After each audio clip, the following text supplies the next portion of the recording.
Job chapters 25 through 28.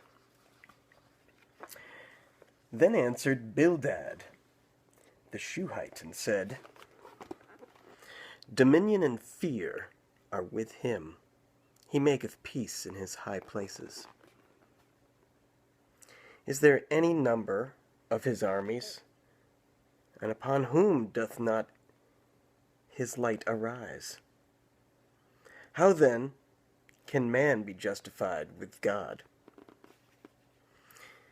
Or how can he be clean that is born of a woman? Behold, even to the moon, and it shineth not, yea, the stars are not pure in his sight. How much less man that is a worm, and the Son of Man, which is a worm. Chapter 26. But Job answered and said, How hast thou helped him that is without power? How savest thou the arm that has no strength? How hast thou counseled him that hath no wisdom? And how hast thou plentifully declared the thing as it is? To whom hast thou uttered words, and whose spirit came from thee?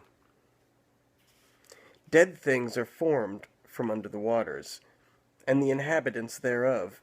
Hell is naked before him, and destruction hath no covering. He stretcheth out the north over the empty place, and hangeth the earth upon nothing. He bindeth up the waters in his thick clouds, and the cloud is not rent under them. He holdeth back the face of his throne, and spreadeth his cloud upon it. He hath compassed the waters with bounds, until the day and night come to an end. The pillars of heaven tremble, and are astonished at his reproof. He divideth the sea with his power, and by his understanding he smiteth through the proud. By his spirit he hath garnished the heavens. His hand hath formed the crooked serpent. Lo, these are parts of his ways, but how little a portion is heard of him. But the thunder of his power, who can understand? Chapter 27. Moreover, Job continued his parable, and said, As God liveth, who hath taken away my judgment, and the Almighty, who hath vexed my soul?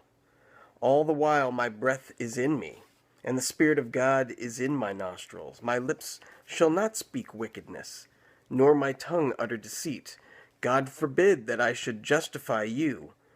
Till I die, I will not remove mine integrity from me. My righteousness I hold fast, and will not let it go. My heart shall not reproach me, so long as I live.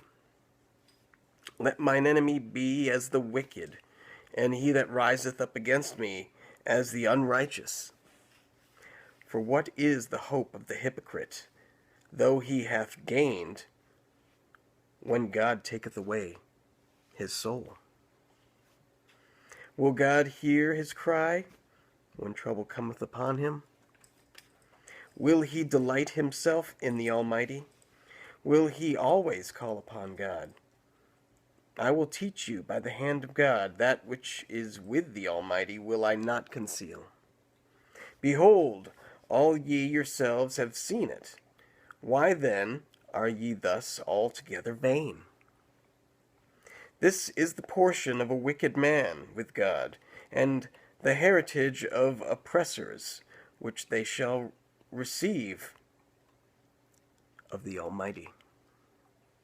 If his children be multiplied, it is for the sword, and his offspring shall not be satisfied with bread. Those that remain of him shall be buried in death, and his windows shall not weep. Though he heap up silver as the dust, and prepare raiment as the clay, he may prepare it, but the just shall put it on, and the innocent shall divide the silver. He buildeth his house as a moth, and as a booth that the keeper maketh. The rich man shall lie down, but he shall not be gathered. He openeth his eyes, and he is not. Terrors take hold on him as waters. A tempest stealeth him away in the night. The east wind carrieth him away, and he departeth, and as a storm hurleth him out of his place. For God shall cast upon him, and not spare. He would fain flee out of his hand. Men shall clap their hands at him, and shall hiss him out of his place. Chapter 28. Surely there is a vein for the silver, and a place for gold, where they find it. Iron is taken out of the earth, and brass is molten out of the stone. He setteth an end to darkness, and searcheth out all perfection, the stones of darkness and the shadow of death. The floods breaketh out from the inhabitant, even the waters forgotten of the foot, and they are dried up. They are gone away from men. As for the earth, out of it cometh bread, and under it is turned up as it were fire. The stones of it are the place of sapphires, and it hath dust of gold. There is a path which no fowl knoweth, and which the vulture's eye hath not seen. The lion's whelps have not trodden it, nor the fierce lion passed by it. He putteth forth his hand upon the rock. He overturneth the mountains by the roots. He cutteth out rivers among the rocks, and his eye seeth every precious thing.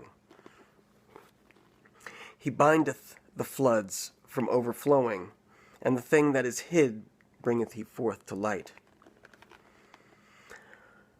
But where shall wisdom be found? And where is the place of understanding? Man knoweth not the price thereof, neither is it found in the land of the living. The depth saith, it is not in me, and the sea saith, it is not with me. It cannot be gotten for gold, neither shall silver be weighed for the price thereof. It cannot be valued with the gold of Ophir, with the precious onyx or the sapphire. The gold and the crystal cannot equal it, and the exchange of it shall not be for jewels of fine gold. No mention shall be made of coral or of pearls, for the price of wisdom is above rubies. The topaz of Ethiopia shall not equal it, neither shall it be valued with pure gold. Whence then cometh wisdom? And where is the place of understanding? Seeing it is hid from the eyes of all living, and kept close from the fowls of the air. Destruction and death say, we have heard the fame thereof with our ears. God understandeth the way thereof, and he knoweth the place thereof, for he looketh to the ends of the earth, and seeth under the whole heaven. To make the weight for the winds, and he weigheth the waters by measure. When he made a decree for the rain, and a way for the lightning of the thunder, then did he see it, and declare it. He prepared it, yea, and searched it out. And unto the man he said, behold, the fear of the Lord, that is wisdom. And to depart from evil is understanding.